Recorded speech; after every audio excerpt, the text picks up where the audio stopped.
Humans are cowards in the face of happiness. And I'm gonna end up just fucking releasing this shit as a video, aren't I?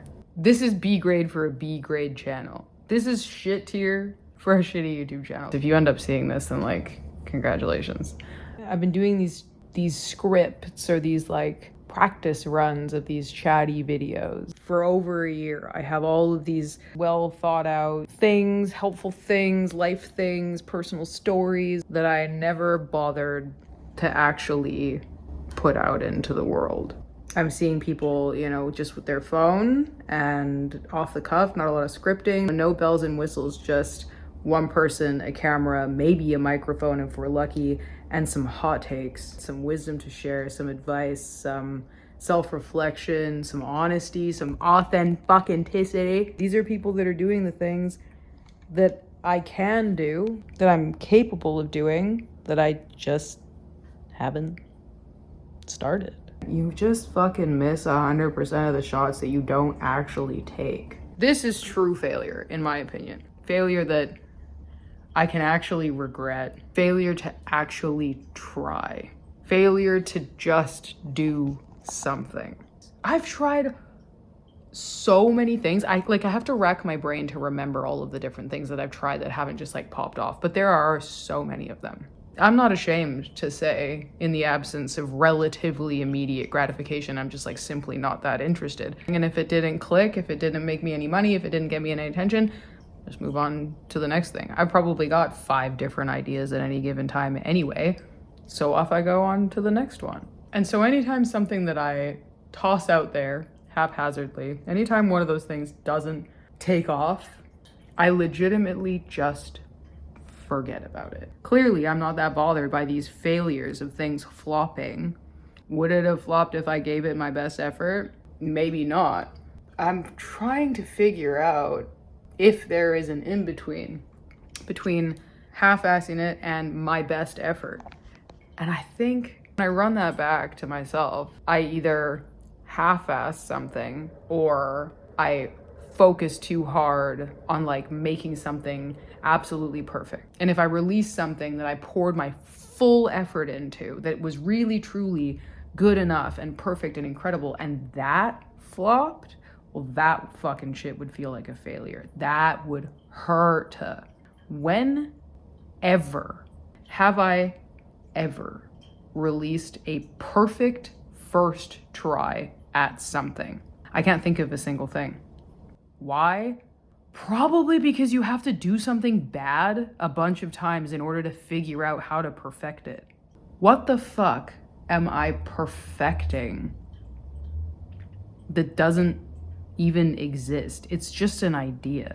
I can spend years, I have spent the last few years in this idea of sharing my voice in long format videos on YouTube. I've spent years crafting and reworking and editing and scripting and re-scripting and rebranding and I've done all of this work up here that's just brainstorming, and it's a part of the process, right? But it's not going to get me anywhere because I'm not actually going to really learn anything by brainstorming. I might come up with a bunch of new ideas, but brainstorming is just brainstorming, and the learning piece will come as a result of actually doing, and not just doing once, but doing twice, 5 times, 10 times, 30 times, 50 times. Can you imagine if I said I wanted to start drawing and I threw away every piece of paper that had a line on it that I didn't like the look of? How on earth would I actually learn how to draw? Especially if I didn't have any shitty drawings to reference my own progress with.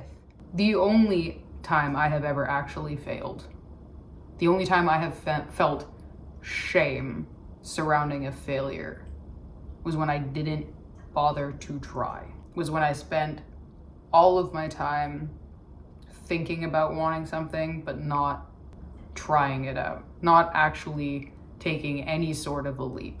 And I can comfort myself, right? Girl, why haven't you been making YouTube videos for the last few years? I don't know. There's been some things going on in my life. Been a little bit busy. And maybe because I have been, working my other job to like pay the bills and stuff.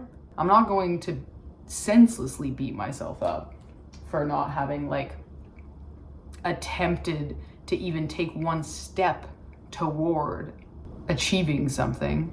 There is a balance between tough love and just having a pity party. I actually do love a pity party. So if I were to have a pity party for myself right now, first of all, I would have a cake of some sort. It's a pity party with no desserts is not that fun. I'd have some sort of a dessert and I would say, boo-hoo, poor me. I'm so mad at myself for not having bothered to just actually sat in front of a camera and recorded a video. I'm so upset that I spent so much time thinking about things like, do I make a new YouTube channel for this? Do I like rebrand an old YouTube channel? What about the algorithms? Do I have to make some more social media accounts? Like maybe in order to like promote all my YouTube videos and stuff, I should probably be like taking some photos and like, should I be coming up with like a series first? Like maybe I'll script a series. Maybe I need a new camera. Maybe I need a new microphone. Do I make travel videos? Because I do like to travel and like maybe I could get free airfare, but then like I'm really shitty at like travel vlogging and I want to live in the moment. So like maybe I should be doing like lifestyle stuff so that my work can still be like at work. And then I didn't do anything. All the while, I had these incredible ideas. They're still here, by the way. I still have all of this. I haven't wasted any potential. But have I wasted time? Yeah, I have. I have genuinely wasted time and I can't get that time back. I can't go back and change things now, and I'm sure some of the other things I was doing were important things to have been doing. And I don't know how different things would look for me had I taken the actual moment a year ago to get started. That regret is what failure feels like to me. Most of the things that I have failed at, I literally just forgot about. I failed at math, all right? I tried really fucking hard when I was in high school as a teenager to do math. I tried my absolute best at it and I failed. Despite my best effort, I just couldn't fucking do it. I did extra help, I did tutoring, I did extra assignments. I was there all the time. I did tests and makeup tests and more tests. And at the end of the semester, at the end of the year, I had like a 48% or something. And the high school math teacher sat me down and said, look, I could fail you, right? I could fail you because technically you didn't hit the 50%. And I could say you have to do math 11 over again next year. But you have given it your absolute best.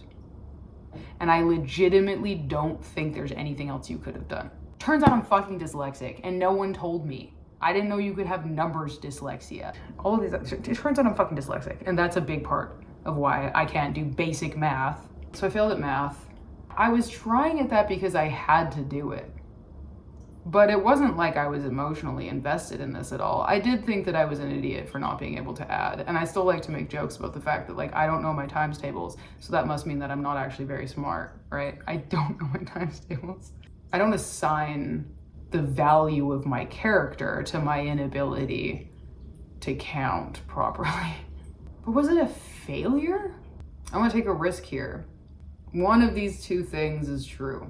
Either I am the only person that has never truly failed, that doesn't have something like immediately come to mind, the only person on the planet, or most of us are drawn toward things that we care about, that we feel personally connected to certain goals or achievements in a meaningful way that drives us toward failing, that drives us toward starting again, that allows us to push through repeated failures on the way to like eventually succeeding.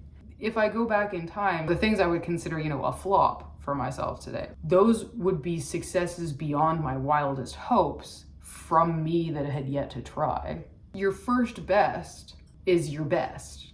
And every best after that makes that first best just another data point. Something I would consider a flop or a failure or, not good enough today by my standards was at one point a huge source of like pride and joy. I think that there has to be a certain degree of passion involved to fail the way that like I'm conceptualizing failure. When you recognize that passion, when it truly is something that you will not stop trying at, then it almost feels like failure is not really an option. You have to be smart, you have to be safe with your tolerance to like failure. And I mean this in a very like real life grounded type of way. let's say that I wanted to be a musician. And so I start making music and I decide, you know, I'm going to quit my day job and just book a bunch of gigs because, you know, I really want to put my heart and soul into this. And like, yeah, maybe the first few I didn't really sell any tickets. And like, yeah, maybe I spent some money on advertising and maybe I, you know, bought a bunch of new stuff I needed for being a musician. And, you know, maybe I started to invest some of my savings into this thing, but like, I'm gonna make it big. I'm passionate about this and I'm willing to, you know, I'm willing to fail along the way until I run out of money. Okay, now our tolerance for failure is a little bit too high. We do need to protect ourselves from like financial ruin. But even in those terms, I'd rather figure out what my tolerance for failure is than not try at all, than not get started. Which would mean that as far as things go right now, this YouTube channel, my shitty YouTube channel, is no longer a failure. It doesn't matter if nobody watches the videos. It doesn't matter if I never make a dime off of it. It doesn't matter if I pour my heart and soul into just this one specific video and it doesn't hit the algorithm. Would that be a piss off in the, you know, immediate? Would it be kind of annoying? Yeah. But as long as I was more focused on making the next one better than the one that I had just made, as long as what I was pushing toward was caring more, you know, liking it more, learning more, being happier, enjoying myself more, pursuing something that I not only liked doing, but I felt like helped me be myself. I want to be someone that keeps people company on their TV. And maybe I say something that clicks with somebody. Maybe I say something that makes somebody laugh, you know, or maybe I say something that someone like feels, holy fuck, yeah, I get that. Man, I also have felt like that. Man, that was something that like I was quietly ashamed of, but like hearing that somebody else is also kind of in the same boat makes me feel less alone. That's not just I want to be a YouTuber. Or even like, oh, I'd like to make, you know, paychecks from fucking Google or whatever, right? That's not the goal. The goal is like, I want to be that person for somebody else. That even just to think of that makes me so proud of myself already. Over here is how proud I would be of myself if I achieved something. What would this mean to me? Not how it would be perceived, not what it would earn me. What would this say about me to me if I succeeded? And if I failed over here, what would this mean to me? What would this say about me? So we're run it back to like math class. If I managed to pass math 11, I guess I would have passed math 11. That would have been cool. But it doesn't matter to me. Passing wouldn't make me feel really any different. That achievement doesn't add to my character in any way, and it doesn't shape the story I tell of myself. And failing is the same. Is kind of neutral. When I think about succeeding, success would mean resonating with someone, making someone feel less alone. That speaks to my soul, dude.